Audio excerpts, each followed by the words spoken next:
If you put plants in, the ammonia will disappear in a matter of an hour. When I say don't change your water, I'm not saying don't change your water. I'm saying don't change your water.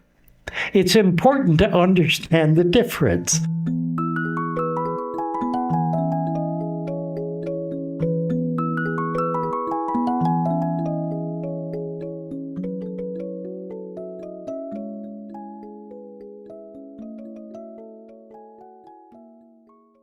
You cannot have animals without plants on planet Earth. Plants and animals absolutely require the presence of one another for their very survival. That is no less true in your fish tank than anywhere else on the earth. Anyone who says you cannot put nature in a fish tank is frankly a twit, because they do not even begin to understand what nature is. Nature is everything that is alive. It's more than that, to be sure, but it is everything that is alive. Is that simple? That's simple. In order for whatever you put in that tank to survive, if it's a fish, you absolutely are required to have some kind of green growing material in that tank, something capable of doing photosynthesis, because that is where the waste goes. The waste goes into the plant as nutrient for the plant. Microfauna and macrofauna eat plants. I'm not talking about gobbling up plants like lettuce. I'm talking about what happens to the leaves of plants when they die. They have a lifespan. They grow, they thrive, they do their job, they wear out, and they die. And new leaves take their place. When those leaves die, they deteriorate because lots of little things chew on them. They break them down tinier and tinier and tinier by all of the other little animals living in there. And eventually they break down so tiny by the bacteria and the archaea that what is left, the remnants of all that, the minerals left, are taken up by the plant. It's all part of the same process. If you have ammonia in your tank, I guarantee you, you do not have plants in your tank, or at the very least, not enough. Fill it up with plants. Fill it. At least 50% of the tank should be plants. If you put plants in, the ammonia will disappear in a matter of an hour. You need to load it up with plants from the first minute you set it up. Load it up with plants day one, and you will never have an ammonia problem.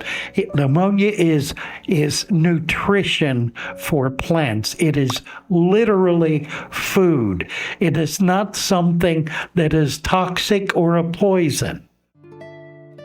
Nitrates are absolutely never toxic to fish. Anybody who says they are doesn't know what they're talking about. If you can get your nitrates up to about 500 ppm, then you will begin to see fish stressed from nitrate poisoning. I should add, however, that it is impossible to achieve that level of nitrate in your tank naturally, because algae will jump into the tank, all kinds of algae, and will explode in that tank and will absorb those nitrates before they're able to get up to 400. So unless you're working in a laboratory and are forcing liquid nitrate into your water column, it ain't never gonna be a problem.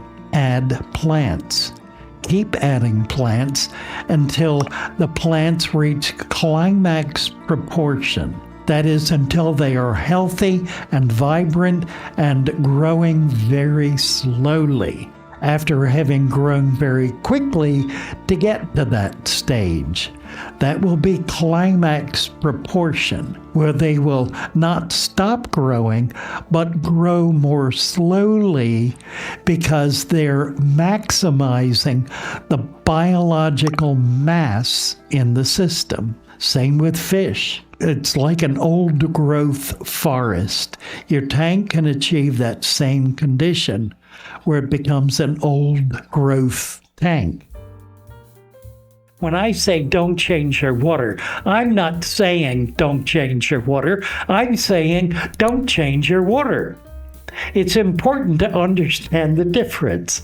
And the difference is this. If you have a deep substrate system and it's got 3 to 5 inches of substrate, and you've got lots of plants or other nitrate absorbing micro or macro algae, then you do not change the water. And the reason you don't is because it's wholly unnecessary. It doesn't accomplish anything. In fact, it probably hurts more than it helps. So for the kind of tank we're talking about, you don't need to keep getting 5 gallons of water every week. You don't need to do that. You get it one time and you're done. One and done. If your tank is getting kind of sludgy and you want to pull some of that out, the best way to do it is to siphon it out into a bucket and let it sit. Everything will precipitate to the bottom. You can draw off water down to like 3/4 of the way down, and it'll be perfectly good water. You can reuse it without getting all the sludge back in. If you put root tabs in, it will prevent the roots from growing. Understand this. Fertilizer provides nutrients to a plant on the cheap. It reduces the plant's need to develop its feeding capacity. It's like hand feeding something. If you're hand feeding it all the time, it will not learn how to feed for itself. If you provide fertilizer for plants on anything like a regular basis, those plants cannot grow naturally.